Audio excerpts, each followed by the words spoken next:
Hello everyone, hope you are fine and doing well. Today we are going to discuss about the stability of RK2 method.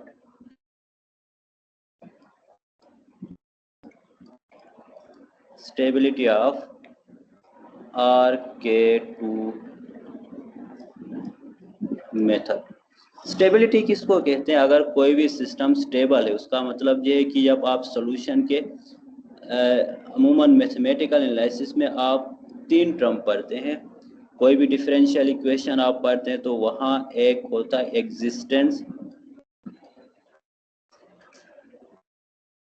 Uniqueness and stability. हमेशा आप differential equation में ये तीनों terms पढ़ते हैं। Existence का मतलब होता है कि सॉल्यूशन एग्जिस्ट करे। कोई भी डिफरेंशियल इक्वेशन हो, सबसे पहले हम देखते हैं कि उसका सॉल्यूशन एग्जिस्ट करता है कि नहीं। अगर एग्जिस्ट करता है तो वो सॉल्यूशन यूनिक है कि नहीं, यूनिक सॉल्यूशन।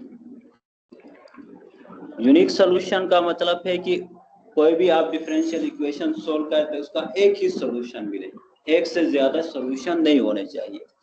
ऑथर में आपके पास होती है स्टेबिलिटी। स्टेबिलिटी का मतलब होता है कि जब आप सॉल्यूशन के करीब से करीब जाते हैं, numerical near solution, near solution जो सिस्टम है वो स्टेबल हो।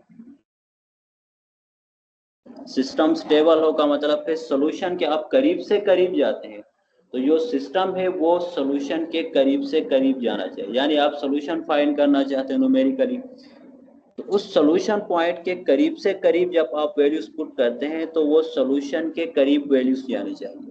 अगर वो अवे फ्रॉम सॉल्यूशन जाए तो वो अनस्टेबल होता है। मीन्स कि अगर सिस्टम एक्सपोनेंशियली ग्रोथ कर रहा है तो अनस्टेबल होगा, एक्सपोनेंशियली डिके कर रहा है तो वो स्टेबल होगा। तो RK2 मेथड की स्टेबिलिटी देखने से पहले मैं यहाँ पे RK2 मेथड का फार्मूला लिखता हूँ। What is RK2 method? RK2 method जो है हम अमूमन इनिशियल वैल्यू प्रॉब्लम्स को सोल्व करने के लिए यूज करते हैं और इसका फार्मूला होता है yn+1 equal to yn+h/2 into k1 plus k2 होता है। अब इसकी स्टेबिलिटी फाइंड करना है, मीन्स हमें वो रीजन फाइंड करना है जहाँ पे RK2 मेथड स्टेबल होता है। वो रीजन हमें फाइंड आउट करना है जिस रीजन में RK2 स्टेबल होता है। उस रीजन के बाहर स्टेबल होना जरूरी नहीं, हो भी सकता है, हो नहीं भी सकता है, लेकिन जो रीजन हम फाइंड करेंगे स्टेबिलिटी टेस्ट के जरिए से 100% हमें श्योरिटी मिलेगी कि ये यहाँ पे स्टेबल होगा। इसमें जो K1 है वो इक्वल टू होता है Fx y n के इक्वल, और K2 जो है वो इक्वल टू होता है Fxn plus h yn plus h K1 होगा। K1 की वैल्यू पर जो है वो यहाँ पे पुट कर देना है। ये आपके पास RK2 मेथड है। अब इसकी स्टेबिलिटी का क्या मतलब है? RK2 मेथड स्टेबल कब होता है? तो इसकी स्टेबिलिटी चेक करने के लिए हम सबसे पहले लीनियर इक्वेशन टेस्ट करते हैं। लीनियर इक्वेशन या लीनियर टेस्ट करते हैं। इसमें जो इक्वेशन होती है, लीनियर टेस्ट का मतलब होता है y डैश जो होता है, जो फंक्शन का डेरिवेटिव dy/dx, उसको हम पुट करते हैं लेमडा y के ऊपर, और जबकि जो लेमडा जो है वो बिलोंग करेगा कॉम्प्लेक्स नंबर से, कोई भी एक कॉम्प्लेक्स नंबर होगा, और रियल पार्ट ऑफ लेमडा जो है वो लेस देन 0 होना चाहिए। Means real part of lambda आपके पास नेगेटिव नंबर होना चाहिए। लेमडा कॉम्प्लेक्स नंबर होता है तो कॉम्प्लेक्स नंबर को हम कैसे लिखते हैं? a प्लस आयोटा b की फॉर्म में लिखते हैं ना। a रियल पार्ट होता है और आयोटा के साथ ये कॉम्प्लेक्स पार्ट होता है। तो जो रियल पार्ट है वो आपके पास लेस देन 0 होना चाहिए, नेगेटिव होना चाहिए, तब आपके पास ये सिस्टम जो है वो स्टेबल होगा। और इसके बाद एक और बात आप लोगों को पता होगी कि जो वाई डैश होता है d y upon d x equal to Y dash होता है, इसको हम एफ एक्स वाई की फॉर्म में लिखते हैं। सही है। और अगर जब आप इसको आर के टू में पुट करते हैं तो y dash n equal to f x N Y N के इक्वल होगा। जब इसकी आइट्रेशन बनाते हैं तो ये इसके इक्वल होगा। ये कुछ प्री रिक्विजिट चीजें हैं जो आपके माइंड में होनी चाहिए कि जहाँ पे हो क्या रहा है। सही है। और उसके बाद देखें कि जब भी हम स्टेबिलिटी टेस्ट करते हैं तो इसमें हम लेट करते हैं जो लेमडा एच होता है उसको हम जेड लेट करते हैं, और इसमें ई ऑफ जेड जो है वो या रियल ऑफ जेड जो है वो इक्वल आर लेस देन 1 होना चाहिए। Equal are less than 1 means 1 पे बॉन्डेड होना चाहिए। रियल पार्ट ऑफ जेड जो है वो 1 पे बॉन्डेड होना चाहिए, इसका एब्सोल्यूट वैल्यू 1 से बॉन्डेड होना चाहिए। तो इसका क्या मतलब होता है, अगर आपके पास एब्सोल्यूट फंक्शन का क्या मतलब होता है, जब एब्सोल्यूट खत्म करते हैं, जैसे आपके पास कोई नंबर x है, this is bounded by absolute of x is bounded by c है। जब आप एब्सोल्यूट को खत्म करते हैं तो इसका मतलब होता है x जो है वो bonded bye minus c and c के बिटवीन बॉन्ड है। मीन्स x जो है वो बिलोंग करेगा माइनस सी और सी से बिलोंग करेगा। Absolute of X is less than C का मतलब ये है। तो real of Z is equal are less than का मतलब ये है कि रियल ऑफ जेड जो है वो equal are less than 1 and equal or greater than -1 होगा। यानी absolute of real of Z is less than 1 का मतलब जो है रियल ऑफ जेड जो है वो -1 और 1 के बिटवीन बाउंडेड होगा। स्टेबिलिटी टेस्ट के लिए आपको ये चीजें माइंड में रखना है। सही है। और इन चीज़ों को हम यूज़ करते हुए आगे जो सिस्टम है उसको हम सोल्व करेंगे। अब आते हैं अब आर के टू मेथड की तरफ। आर के टू की हमें स्टेबिलिटी फाइंड करना है। तो आर के टू जो है वो होता है आपके पास, इसमें के वन अभी मैंने ऊपर लिखा था वो होता है f x N Y N के इक्वल होता है। तो f x N Y n किसके इक्वल होगा, यहाँ पे देखो मैंने ऊपर बताया था कि लीनियर टेस्ट करते हैं ना हम, जब भी आप लीनियर टेस्ट करते हैं तो y डैश को लेमडा y लिखते हैं। सही है। y डैश को हम लेमडा y के इक्वल लिखते हैं। और साथ में मैंने बताया था y dash equal to f x y के इक्वल होता है, y n dash f x N Y N के इक्वल होता है। तो k one f x N Y N के इक्वल होगा। तो f x N Y N जो है वो y एन डैश है, y एन डैश है, तो ये आपके पास लेमडा y एन के इक्वल होगा, क्योंकि ऊपर लीनियर टेस्ट के मुताबिक F x Y equal to Y dash था, this is equal to lambda y के इक्वल था। ऊपर हमने लिखा था ना y डैश लेमडा y के इक्वल है, तो y dash N lambda y N के इक्वल होगा। F x N Y N जो है वो K1 है, वो लेमडा वाई एन के इक्वल होगा। इसी तरह K2 इक्वल टू था F x N plus H Y N plus H K1 है। जब इसमें हम टेलर सीरीज अप्लाई करते हैं तो एक्स एन प्लस एच जो है वो लेमडा बन जाता है, और साथ में Y N plus H K1 ऐसे ही लिखते हैं। सही है, इसकी जगह लेमडा लिखते हैं। अब K1 की जगह K1 की वैल्यू पुट कर देना। K1 की वैल्यू है लेमडा वाई एन है, वो इधर पुट कर देना। पुट किया तो K2 इक्वल टू होगा lambda into y N plus h lambda Y N के इक्वल होगा। सही है। अब हमें क्या करना है, इन दोनों में से वाई एन को कॉमन लेना है, तो lambda Y n into 1 plus lambda h lambda जो है वो आपके पास आ गया, क्योंकि इन दोनों में से वाई एन को कॉमन लिया है। तो K2 lambda Y n into 1 plus h lambda के इक्वल आया। तो अब आप इसको RK2 के फार्मूले में पुट कर दो। RK2 का फार्मूला है y N plus 1 equal to y N plus h upon 2 into K1 plus K2 है। अब इसमें आप लोगों ने K1 प्लस K2 की वैल्यूज पुट करना है।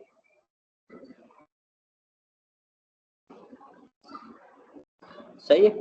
जब आप k1 प्लस k2 की वैल्यूज इधर पुट करते हैं तो ये होगा yn plus 1 equal to yn तो ऐसे ही रहेगा प्लस h/2 भी ऐसे ही रहेगा।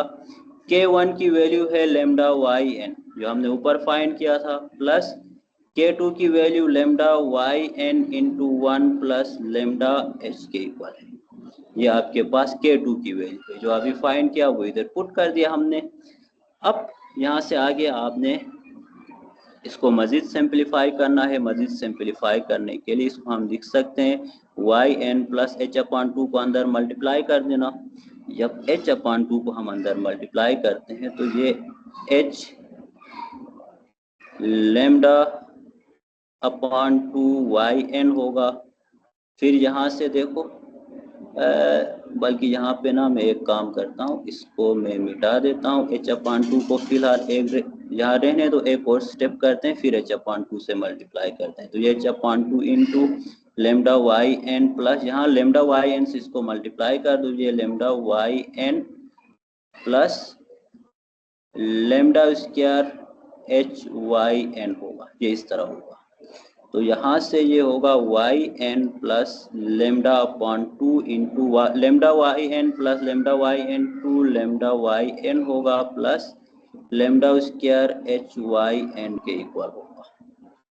तो अब यहाँ से देखो ये होगा yn प्लस h/2 से अंदर मल्टीप्लाई कर दो, ये होगा 2 लेमडा स्क्वायर yn अपॉन 2 होगा प्लस यहाँ से मल्टीप्लाई कर दो अब लेमडा अपॉन सॉरी ये h/2 था ना, लेमडा अपॉन 2 नहीं था, ये तो h/2 था, ये तो h/2 था। मैंने लेमडा पता नहीं क्यों लिखा, h/2 है h/2 तो ये 2 लेमडा h आएगा। अब h/2 से इसको मल्टीप्लाई कर दो, करने से ये lambda square h square upon 2 yn होगा। सही है, यहाँ तक क्लियर हो गया। अब क्या करना है नेक्स्ट स्टेप में, इन सब में से yn आपने कॉमन लेना है। कॉमन लिया तो yn प्लस 1 इक्वल टू होगा, yn कॉमन लिया तो 1 प्लस 2 और 2 कैंसल होगा, कैंसल होके लेमडा h होगा प्लस यहाँ से lambda h whole square upon 2 yn आएगा। यहाँ तक हो गया क्लियर। अब यहाँ से आगे जो नेक्स्ट स्टेप है ना वो आपने करना है, let lambda h equal to z put करना है। लेमडा h की जगह z पुट करें तो ये होगा yn plus 1 equal to 1 plus z square upon 2 yn आएगा। सही है, ये इसके इक्वल होगा। तो अब आपने क्या करना था, यहाँ से यहाँ तक जो है इसमें ये पूरा जो है वो रियल ऑफ z है, रियल ऑफ z के इक्वल है। सही है, जब यहाँ भी z फंक्शन आता है उसको रियल ऑफ z लिखते हैं, तो यहाँ से yn प्लस 1 इक्वल टू होगा रियल ऑफ z yn होगा।